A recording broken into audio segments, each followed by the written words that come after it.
பேர்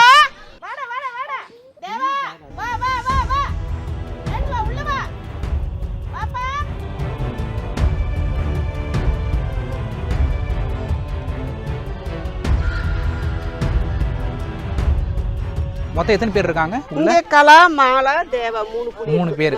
2 பெண் புலி. 2 பெண் புலி. ஒரு நாளைக்கு எத்தனை கிலோ கறி சாப்பிடும்? 8 கிலோ கறி போடுவோம். சிக்கனா, மட்டனா, பீஃபா? இது பீஃப், மாட்டுக்கறி. மாட்டுக்கறி. அதுதான் விரும்பி சாப்பிடுவோம். ஆமா, அதுதான். சிவகார்த்திகேயன் கூட ஒரு புலி ஏலம் எடுத்திருக்காரு அப்படின்னு சொன்னாங்க. அவங்க ஏலம் எடுத்தாங்கன்னா என்ன பண்ணணும்? உங்களுக்கு இந்த மாசம் ஃபுல்லா ஆகுற செலவுலாம் அவங்க தான் எடுத்துப்பாங்க சார். ஒரு வருஷம் 6 மாசம் அப்படி எடுப்பாங்க. என்னென்ன செலவு ஆகுதுக்கு பொதுவா? பீஃப் மட்டும் தான், கறி மட்டும் தான். மற்றபடி மெடிக்கல் செலவு. உடம்பு சரியாம வந்து போனுச்சுன்னா அந்த மெடிக்கல் செலவு. ஒரு நாளைக்கு ஒரு புலிக்கு 7 கிலோ 8 கிலோ தான் சார்.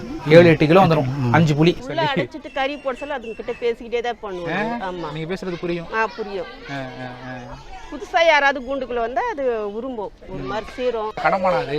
ஆமா, கடமான இருக்கு. அப்பதான் அதுக்கு ஒரு ஆர்வமா இருக்கும். பக்கத்துல மான் இருந்தாதான். தனியாவே இருந்தாலும் அது இதுவாயிடும், வெறுப்பாயிடும். நம்மளுக்கு பிடிச்ச உணவு வந்து இருக்குது பக்கத்துல, சந்தோஷமா இருக்கும். சந்தோஷம் ஒரு பக்கம் இருக்கும், சாப்பிட முடியலன்னு கவலை ஒரு பக்கம் இருக்கும். இருந்தாலும் சந்தோஷமா இருக்கும். மானுக்கும் ஒரு பயம் இருக்கும், இதுக்கும் ஒரு சந்தோஷம் இருக்கும். மானும் பாக்கும். ஆமா, புலி இருக்கு தெரியும். நாங்க இருந்து பார்த்தா தெரியும். தெரியும், பக்கத்துல நல்லா தெரியும். வெயில்லாம் அடிச்சுச்சுன்னா அதெல்லாம் கிளைமேட் உள்ள போய் நீர்ல போய் இந்த தொட்டி இருக்கு. இந்த தொட்டியில குளிக்கும். நிழல நல்ல மரங்க இருக்கு, அந்த மரத்து நிழல படுத்திருக்கோம். உள்ள வந்து மதியத்துல கூப்பிட்டு தண்ணி அடிப்போம்.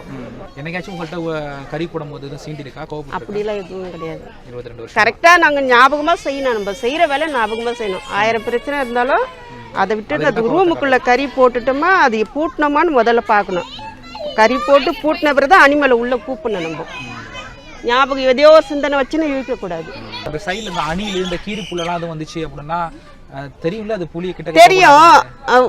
பாயம் பிடிக்கிறதுக்கு அது அதுக்குள்ள ஓடிடும். அதுக்குள்ள அதுங்க ஓடிடும்.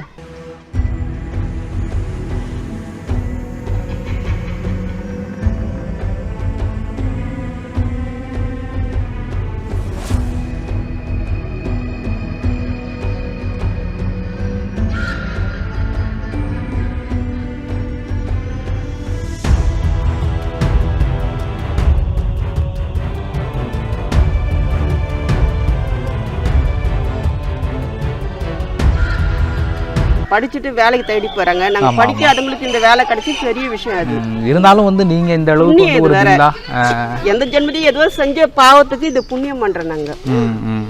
மழைலாம் பெஞ்சிச்சுன்னா எங்காச்சும் ஓடி போய் ஒளிஞ்சிருமா? இப்படி இல்லை விளையாடுவாங்க நல்லா. மழையிலையா வந்துச்சுன்னா நல்லா விளையாடுவாங்க. வெயில் ஒவ்வொரு வெயில் வந்தா அந்த கொட்டை நெயில போய் படுத்துப்பாங்க. இல்லைன்னா அந்த தண்ணிக்குள்ள இறங்கிக்குவாங்க. தண்ணிக்குள்ள இறங்கி இது மாதிரி ஆட்டம் போடுறது ஜாலியா. அந்த புறா சாப்பிடுமானா? அது பொதுவா பறவைகள் சாப்பிடுமா என்ன? புலி சாப்பிட்டு இல்லை. இப்போ என்ன தேடுது தண்ணிக்குள்ள? சும்மா அது விளையாடுறாங்க. அந்த புறாவை தேடி தான் அந்த சந்துங்கள் இருக்குல்ல, அந்த பொந்துக்குள்ள வந்து புறா இருக்கும். அது அப்படியே சைடால தேடிட்டு இருக்கு. பொதுவாக நீச்சல் அடிக்குமானா?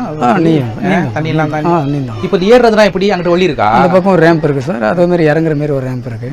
நம்ம அதுக்குன்னே கொடுத்துருக்கோம் விளையாடுறதுக்கு போகிறதுக்கு கொடுத்துருக்கோம்.